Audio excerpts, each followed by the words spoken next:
করতে গেলে লেআউটে আসবো, এখান থেকে পেজ সেটআপ ডায়লগ বক্সে আসবো, এখান থেকে পেজ সেটআপ 1 ইঞ্চি ইস বলা আছে, প্রত্যেকটা 1 ইঞ্চি করা আছে, করে দিলাম। নমস্কার বন্ধুরা, আমি সুবল আর আপনারা দেখছেন এডুটেক সিজন।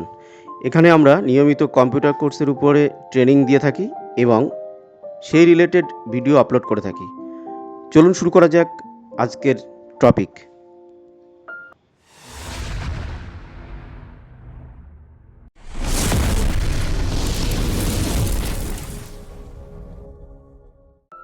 ডকুমেন্ট দিলাম, ব্ল্যাঙ্ক ডকুমেন্ট এসে গেছে। এটাকে আমি ইনক্রিজ করে নিলাম, জুম ইন করে নিলাম, পেজটাকে জুম ইন করে নিলাম। এবার এখান থেকে প্রথমে আমাকে কি করতে হবে, ফার্স্ট একটা পেজ দিয়ে পেজ সেটআপটা শুরু করতে হবে। তো পেজ সেটআপ করতে গেলে লেআউটে আসবো, এখান থেকে পেজ সেটআপ ডায়লগ বক্সে আসবো, এখান থেকে পেজ সেটআপ 1 ইঞ্চি ইস বলা আছে, প্রত্যেকটা 1 ইঞ্চি করা আছে, করে দিলাম। পেপার সাইজ যা বলেছে A4।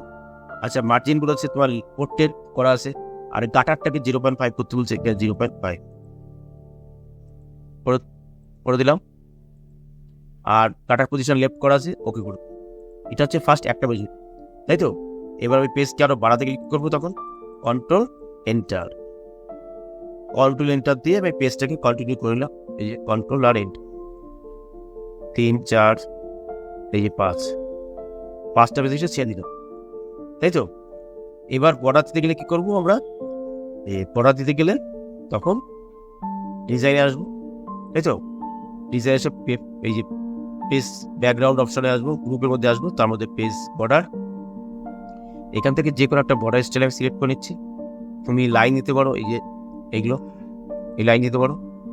দিয়ে এখান থেকে অ্যাপ্লাই টু অপশন দিতে হবে, দিস সেকশন কি নেবো, দিস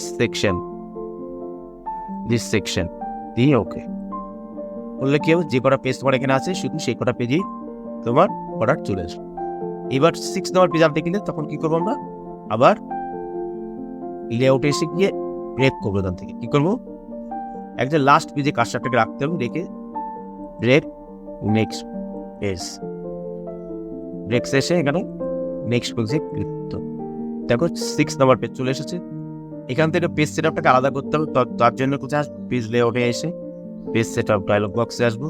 এখান থেকে মার্জিনটাকে আবার চেঞ্জ করবো, এখানে যত মার্জিন আছে 0.5,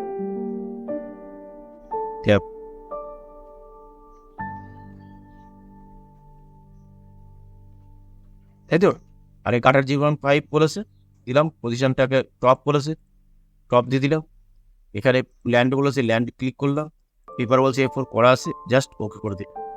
এবার এখান থেকে পেজ বর্ডারটা আলাদা হবে, তো তার জন্য ডিজাইনে আসবো, ডিজাইন এসে পেজ বর্ডারে যাবো। এখানটা একটা আলাদা একটা আমি পেজ নিচ্ছি, বর্ডার নিয়ে নিচ্ছি, এটা নিলাম। এখান থেকে এই গাছের যে বর্ডারটাকে ছোট বড় মোটা করা যায়, এখানে আমি হালকা করে নিলাম একটু। আর এই অ্যাপ্লাই টু অপশন কি নেবো, দিস সেকশন কি নেবো, দিস সেকশন দিয়ে ওকে। দেখো আলাদা আলাদা হয়েছে তো, আর উপরেগুলো আলাদা। এইবার তুমি আরো নেক্সট আরো পেজটা থেকে কন্ট্রোল এন্টার দিয়ে বাড়ি নিতে পারো, 7 8 9 10। তাহলে ব্যাপারটা পুরো ক্লিয়ার, পরপর করে নিলাম, হয়েছে, কোনো প্রবলেম নেই তো।